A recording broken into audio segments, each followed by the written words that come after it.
Ebidensya po. Kailangan may ebidensya. May resibo. Ito yung resibo po. Ito yung ipipresent ni Martin Romualdez sa ICI. Kaya si Martin Romualdez, mga kababayan, hindi siya natatakot pumarap kasi may resibo.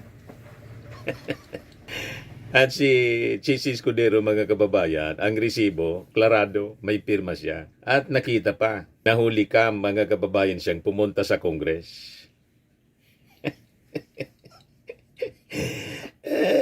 Kaya taranta siya, no? Taranta si Chis Escudero. Palasang laban kay Martin Romualdez na inaakusan niyang mastermind. Ibaliktad, siya yung mastermind Nakapirma.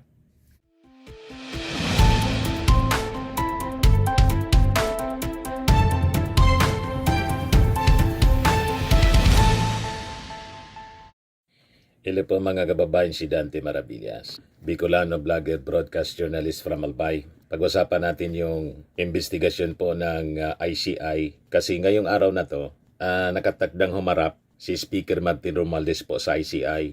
Ito yung balita ngayon sa Inquirer. Romualdez set to appear at ICI hearing on infrastructure corruption.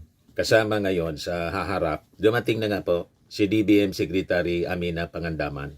Ito, dumating na kanina si Pangandaman. Good morning, ma'am. Tema natin na sinabi naman nila na hindi naman masama mag-amend, di ba? That's their job. The executive proposes and then they disposes and then we just implement kung ano yung pinasa nila. So siguro maganda yung ginagawa nila ngayon, no? Na naka-live yung kanilang budget deliberations. Yung sa Congress, miniminya. Yung mga civil society organizations na uma-attend, na hindi lang observers, no? I think they get a chance also to ask questions, yung mga ganyan. So, maganda yon, maganda i-live natin yung lahat ng budget deliberations, sa floor, sa committee, and then yung, yung request nga, pati yung BICAM, sana maging live din siya. So makikita ninyo ang commitment for transparency ng Congress as requested ng mga mamamayang Filipino. Kasi yung Congress po, wala man pong tinatago. Ang Congress po, ginagawan po lang po ng issue ng mga DDS influencers at ng mga Duterte sa galit nila kay Martin Romualdez. Laging ginagawa ng kwento, mga kababayan. Ito nga po, may finact check po sa House of Representatives. HOR fact check. Ito mga pinapakalat na mga DDS influencers po. Lahat fake news. Sabi diyan, fake news alert. May kumakalat na maling post sa social media na nagsasabing kasama si dating Speaker Ferdinand Martin Romualdez sa mga miyembro ng Bicameral Conference Committee para sa 2025 national budget at lumagda umano siya sa BICAM report. Hindi man po totoo. Walang ganun po. Many times, pinakita ko na sa inyo. Blanco po ang BICAM report sa pangalan ni Martin Romualdez. Walang Martin Romualdez. Ang nandun po, Chis Escudero. Wala. Hindi po member siya, no? Si Martin Romualdez. Sinisiraan lang talaga. Fact check. Representative Romualdez ay hindi miyembro ng BICAM at hindi rin lumagda sa anumang BICAM report para sa 2025 budget. Ang mga opisyal na kinatawan ng Kamara sa BICAM ay pawang mga tinalaga ng Committee on Appropriations at sila lamang ang may karapatang makilahok sa pag-uusap sa pagitan ng Senado at Kamara. Ang tungkulin ng Speaker ng House of Representatives ay formal at administratibo lamang.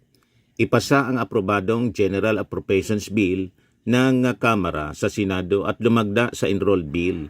Matapos itong aprobahan ng dalawang kapulungan, hindi siya nakikialam sa mga deliberasyon o pagbabago sa BICAM. Ang kumakalat na post ay isang malinaw na disinformation na layuning siraan at linlangin ang publiko. Maging mapanuri, alamin mo na ang totoo bago mag-share. Malinaw po, si Romualdez hindi miyembro ng BICAM. Talagang intensyon nila siraan si Martin Romualdez. Gusto nilang idawit. Ito, malinaw, nakapirma po sa conference committee. Si Grace po bilang chairperson, si Saldico sa Congress bilang chairperson appropriations. At saka si Senate President Francis Escudero. Wala pong Martin Romualdez dyan, no? Wala. Blanco. Kasi hindi man siya member.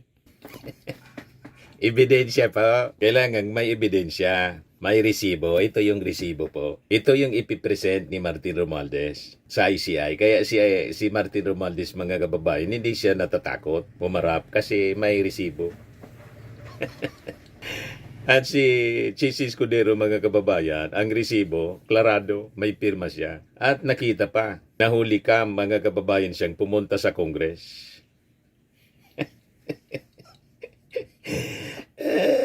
Kaya taranta siya, no? Taranta si Chis Escudero. Palasang laban kay Martin Romualdez na inaakusan niyang mastermind. Ibaliktad, siya yung mastermind Nakapirma. Kaya tama itong post ngayon, 47 minutes ago pa lang ni Atty. Jesus Falsis. Sabi ni Atty. Falsis, Martin Romualdez defense. According to my Tweety Birds, on one from the Senate and one from the House, the main defense that ex-speaker Martin Romualdez will raise before the ICI is an attack card on ex-president, Senate President pala, Chis Escudero. Apparently, on paper, talagang walang footprint or signature ni Romualdez sa BICAM or small committee. Wala pong footprint. Ngayon, tingnan ninyo. Yung wala siyang pirma. Wala din yung pangalan niya. Kasi hindi siya member ng BICAM. Paano siyang sisisihin ng insertions na sinasabi nila? Ang may footprint at may pirma po, si Chis Escudero. Sabi ni Atty. Falsis, I checked the BICAMs of the last three budget laws, 2023, 2024, and 2025. Martin Romualdez, as a sitting House Speaker then, was not a member of any of the BICAMs. This was unlike Senator Chis Escudero, who was part of the 2025 budget BICAM despite being a sitting Senate President. Sabi niya dito sa kanyang post, legislative insiders attest that the Senate President or House Speaker has never in history been part of the BICAM. Dati man talaga siya na hindi parte ng BICAM, ang Senate President, based sa history, pati yung Speaker. O ngayon, ang tanong, bakit nangyalam si Chis Escudero? Anong meron? Bakit binago niya? Yung tradisyon. O, di ba? Nahuli kang pa, mga kababayan, pumunta siya sa Congress. Bakit ganon ka desidido? Anong meron? Yung sabi ni Atty. Falsis, I cannot verify that for all of history, but just checking the last 3 years. I can see that is true, except for the 2025 budget when Chis Escudero broke precedent. Siya nagbago po by being the first Senate President to be part of the budget BICAM.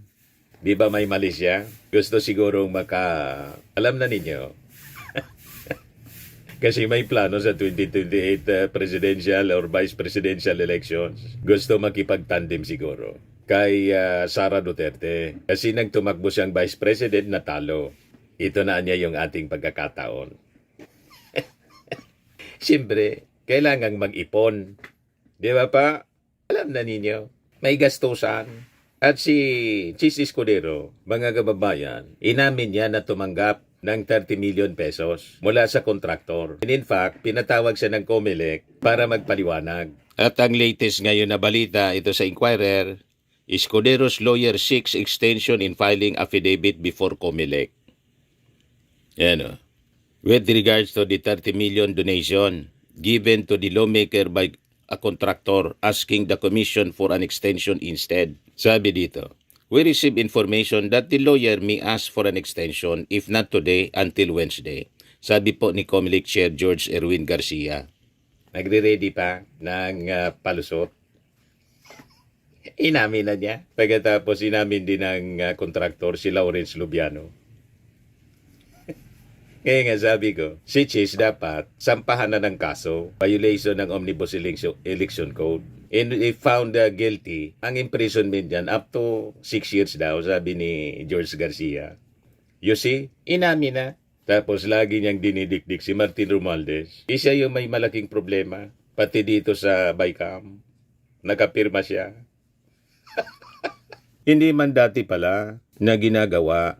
Binago, the first Senate President to be part of the budget BICAM. For the 2023 and 2024 budget BICAMs, the Senate President then was still Migs Zubiri, who never took part in the BICAM similar to Romualdez. Si Migs Zubiri, hindi nangialam sa BICAM. Tulad ni Martin, sabi ni Atty. Falsis, si Chis Escudero nakapirma pa. Pero ang tinuturo ni Chis, mga kababayan, si Martin, paano mong ituturo ang hindi parte ng BICAM? At ni pirma wala, ni pangalan niya wala. So siya ang una, mga kababayan, na naging parte ng BICAM, si Chis Escudero. Si Mig Zubiri hindi naging parte ng BICAM, similar to Romualdez. The signature list to the 2025 budget BICAM is particularly glaring. Grace Poe and Saldico are on top of the signatory list because they are the chairpersons, but for the Senate, in the last part is Senate President Chis Escudero, while for the House members, you cannot find Martin Romualdez. Yan o, malinaw, Grace Poe, Saldico, mayroon, yan, mga senador, mga congressmen, si Jinggoy nakapirma, si Tolentino. O, hanggang dito lang mga kababayan, si Acop nakapirma. O, hanggang dito, wala, blanco.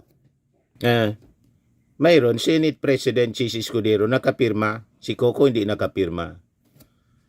Parte ng BICAM. First time na si Chis Escudero na Senate President nangialam. Yung mga previous Senate President, di man nangingialam, pati Speaker. At si Martin Romualdez, minintain niya na hindi mangialam. Hindi man siya member, mangialam.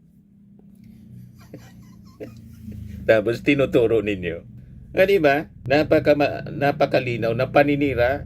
Kasi siguro inisip ninyo si Martin ay isang malaking kalaban pag dating ng 2028 election. Si Martin di nga po nagsasalita. Wala man plano si Martin. Sa isip lang ninyo.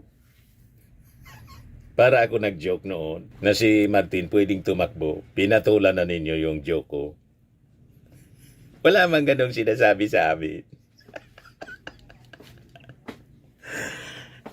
Pero mabuti pa, audio ka na natin.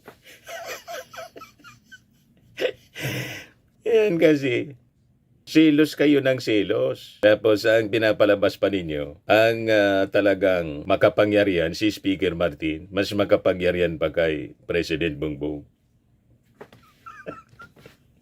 Sino man maniwala sa inyo? Nag-resign na nga si Speaker. Never pa sa history ng ang Speaker napalitan dahil nag-resign yung incumbent. Wala po. Kudita palagi. Kinukudita ng mga members. Pero si Speaker Martin gustong mag-resign. At nag-resign nga. Ayaw ng majority ng Congress, members ng Congress na mag-resign sana. Kaya nagsakripisyo na lang siya para walang masabi na gagamitin niya yung influencer speaker dito sa investigasyon. Pero you just imagine, ganun pa rin ang iniisip ninyo kahit ordinary congressman na lang si Martin Romualdez. Ano nangyari sa utak ninyo? Di ba po? Yan malinaw oh. Post ito ni Atty. Jesus Falsis. Ngayon lang oh. So sabi dito sa kanyang post, this defense by Romualdez is a strategy to corroborate and bolsters Grace Poe's existing testimony before the ICI that she was sidelined and displaced in the BICAM by Chis Escudero. In worse, as Politico PH has reported that the smaller BICAM consisted only of Chis and Saldico, as evidenced by CCTV footage showing Chis going to the House of Representatives on November 30, notwithstanding it was a holiday. Ito yung report ni Corina sa Bilyonaryo. Mas tumindi pa ang espekulasyon sa umano'y budget insertions ni SP Chis. Nahuli kam kasi ang kanyang pagbisita sa Kamara not once but twice sa kasagsagan ng BICAM deliberations sa 2025 budget. Ang detalye sa agenda report ni Dexter Ganibe, live nagulat mula sa Batasang Pambansa.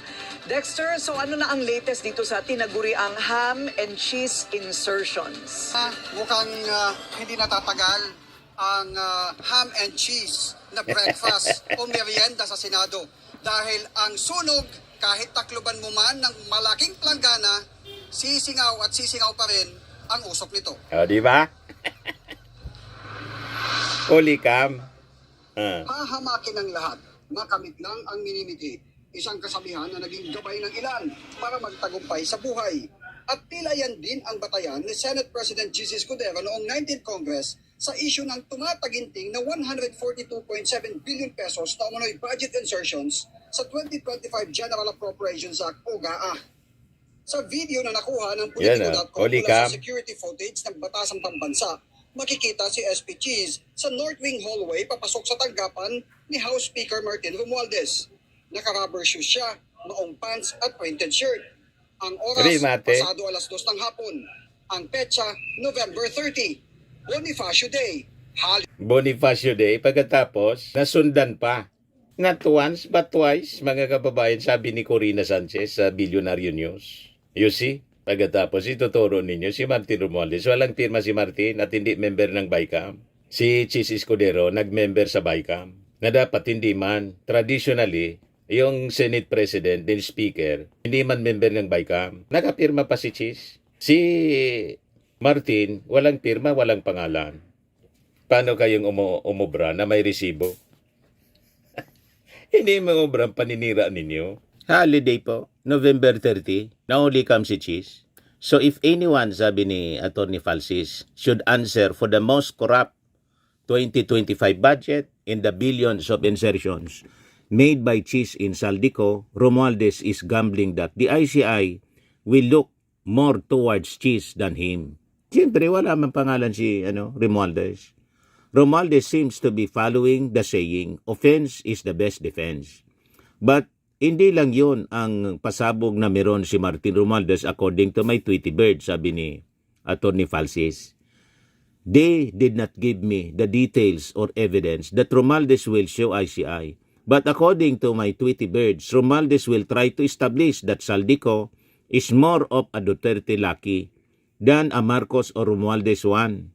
Ang nagmosyon po, mga kababayan, para tanggalin si Saldico bilang chairman ng appropriations, si Sandro Marcos, at ang presiding si Martin Romualdez. Yan Saldico, removed from powerful house post in wake of budget mess. Ang nagmosyon si Sandro Marcos. Mr. Speaker, I move to declare vacant the position of chairperson of the Committee on Appropriations. There's a motion. The chair yields to Presiding si objection. Speaker Martin. Said motion is carried. Session suspended.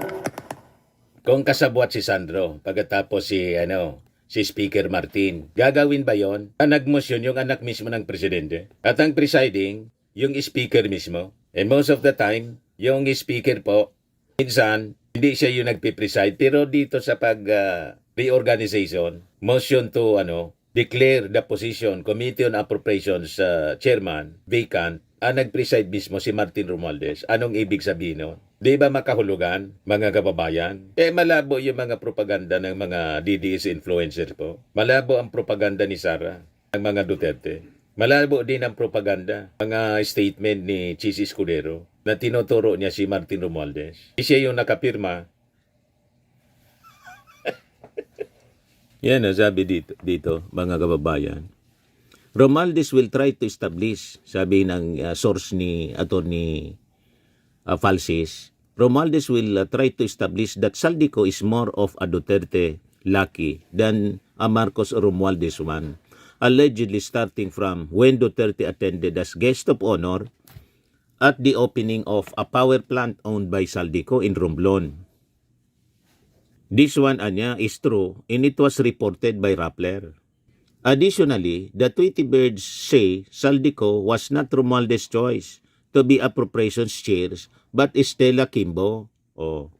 Yung vice chair pala, si Estela Kimbo, ang choice ni Martin Romualdez. But Romualdez was forced to stick with Saldico because he represented the party list coalition which had 63 votes in the 19th Congress. Now, if only the ICI hearings were public, we would get to hear for ourselves what Martin Romualdez would say. Only time will tell if my Tweety Birds are correct. Yan yung post, mga kababayan, ni Atty. Falsis. Report ng GMA News Online. Sabi dyan, assigned members of the BICAM Committee, Angara, Senate President Pro Tempore Loren Ligarda, Senators Pia Cayetano, Amy Marcos, Cynthia Villar, Mark Villar, Ronald De La Rosa, Sherwin Gatchalian, Bongo, Risa Ontiveros, Nancy Binay, Grace Poe, Francis Tolentino, JB Ercito, Alan Peter Cayetano, Francis Escudero, and Jingo Estrada. Ayan po. Sa Senado, sa mga senador. Yan, nagpakapirma sila. Sa Congress, ito po. Isaldico, Stella Kimbo, etc. Walang Martin Romualdez. Mga kababayan dyan, walang Martin. Pero mayroon Chis Escudero. Ayan o. Senate President Chis Escudero. Tapos si kabayang Chis Escudero na nagmamalinis. Di ba? Tapos pinapayda ninyo ng putik si Martin Romualdez. Wala man siya, hindi siya member. And traditionally, ang speaker dapat. Tapos ang Senate President, hindi member ng BICAM. Pero bakit sumama sa BICAM si Chis Escudero? Ano ang intensyon? Previous Senate Presidents, hindi man po sumasama dyan. Di ba? Booking na booking. So ngayon, bakit si Speaker nag-resign? Napakalinaw yung sagot para bigyan po ng free hand. Walang impluensya makapag-imbestiga yung ICI. Freely. Without hint of influence or pressure. So ngayon, tanong natin, sino ba yung guilty na kusa, mga kababayan, na nag-re-resign para maimbestigahan? Sa ating history po sa Pilipinas, walang gumagawa ng ganun. Pero ginawa ni Martin. Usually, yung guilty po, hindi siya nagbibitiw sa posisyon para i-influensya siya. May alam kayo? Na kitang-kita na, kahit sa dilim, kitang-kita pa rin na guilty. Ayaw mag-resign, na-impeach na.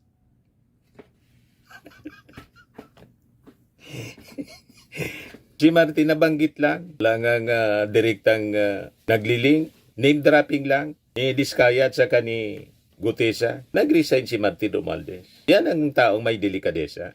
Mismong si Diskaya, nagsabi wala siyang direktang transaction kay Martin Romualdez. Yan malinaw, September 9. Sabi ni Diskaya, I have no direct transaction with Romualdez ko in project kickbacks. Pero si Chis Escudero, na-report ng Vera Files. Vera Files. Sino ito? Si Antonio Montalban.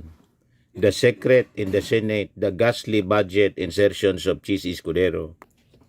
Well-researched po yung involvement ni Chis Escudero. Ang nag-report, Vera Files mismo. So, ang ginagawa ngayon, mga kababayan, deflection. Yung mga DDS influencers, they're trying to twist the narrative. Then sila magaling mag-twist ng kwento. So, they're flooding the social media with accusations. Half-baked narrative, and wild allegations. Alam naman po ninyo, mga kababayan, ang mga tao madaling maniwala sa kasinungalingan kaysa sa totoo.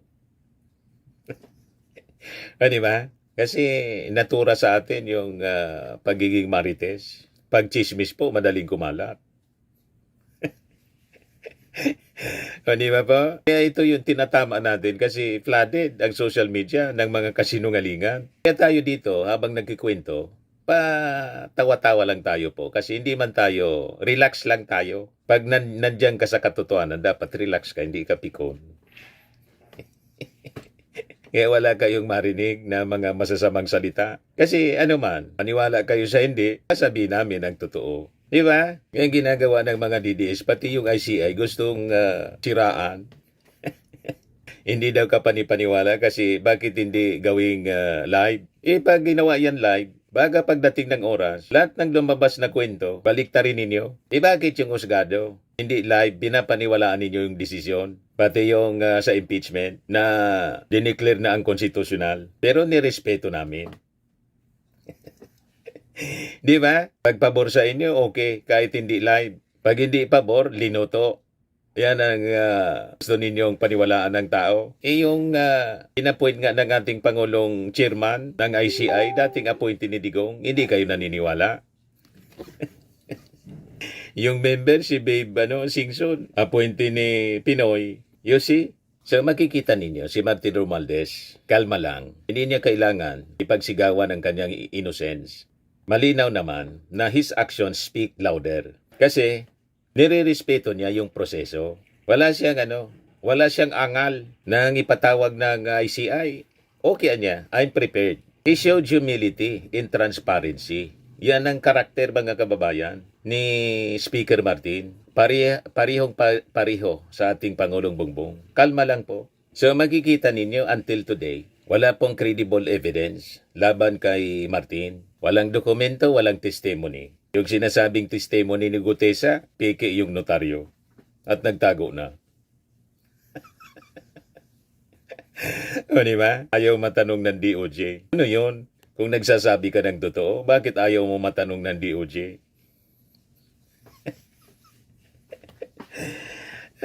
Basag yung mga propaganda ninyo. So walang kumukonekta, mga kababayan. To any wrong doing laban kay Martin Romualdez, makikita ninyo yung sa resibo. Wala siyang pirma, wala siyang pangalan, at hindi siya kasali sa BICAM. Hindi tulad ni Chis Escudero, sumali siya talaga. Nahuli kang pa, pumunta sa Congress, holiday, November 30.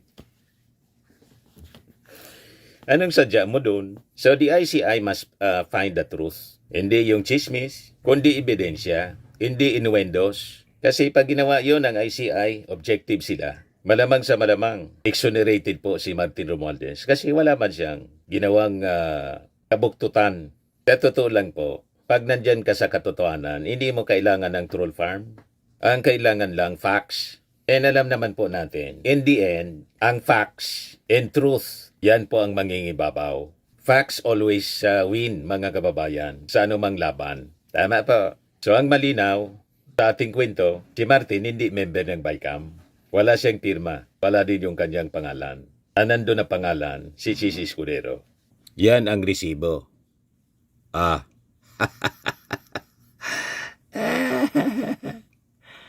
Yan ang resibo. Grace po, Saldico, iba pang mga congressmen. Malinaw na malinaw, mga kababayan. Yan post ito po ni Attorney Jesus Falsis ngayon lang. Para alam ninyo yung source natin. Hindi siya gawa-gawa. Dumating na po sa ICI si Speaker Martin or dating Speaker Martin.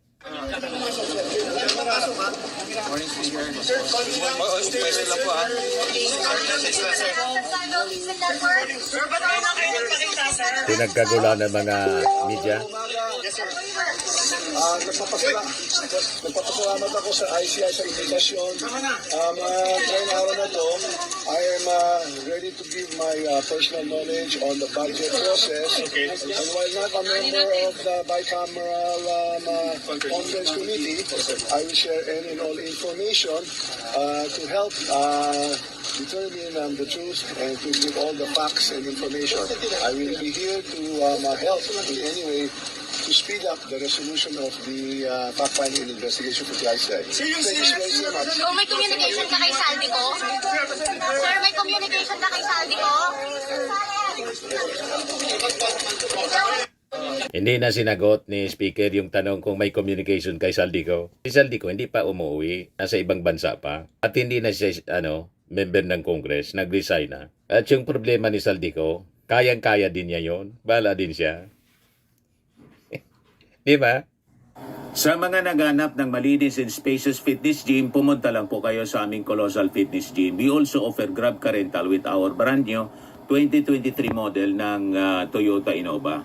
We also accept booking for those who are planning to travel via PAL, Cebu Pacific, and other airline companies, local and international, and bills payment for Meralco Bills, PLDT, Aleco Bills, etc. Ang Colossal Fitness Gym is located at 3rd floor Security Bank Building, Landco Business Park, Legazpi City, Albay.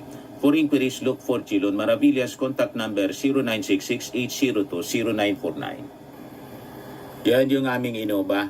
Lagi na pong matao sa amin. Pati mga foreigners po, tingnan ninyo. Mga British tourists sila. Ang lalaki ng katawan na, mga kababayan, nag-gym sa amin. Ito naman po, Indian National. Ito mga mga European sila. Ito naman yung bago naming product na binibenta online, Eye Glow Serum. Whitening po siya galing sa South Korea. Tingnan ninyo yung epekto sa aking anak na architect entrepreneur, Riz Maravillas. For inquiries, look for Riz Maravillas on FB. Ito naman po, Firmax Firming and Lifting Cream, pinapahid po sa mga pulses and other affected areas. Mainam po ito sa mga pains at paninigas na mga kaso-kasuan. Ito po, Automax Radiant Serum. Sa mukha naman yung application. Anti-aging po siya. You will look 10 years younger than your age. Ito naman po yung bagong product naming binibenta online. I Am Worldwide Amazing Pure Organic Barley Powdered Drink Mix from Australia. Magaling po ito sa mga cancer patients. Tingnan ninyo si cancer survivor na po siya. Actress Maritoni Fernandez. At saka for cancer preventions po. Yan pa po yung iba naming mga celebrity endorsers. For your inquiries and orders, mag-message na lang po kayo sa amin, Dante Maravillas on Facebook, o kung hindi sa aking anak na architect entrepreneur, Riz Maravillas. Sa mga mahilig naman po sa imported bags and wallets, dumiretso na lang po kayo kay Ma'am Eileen Rosales, Eileen Closet. Naka-base siya sa Amerika.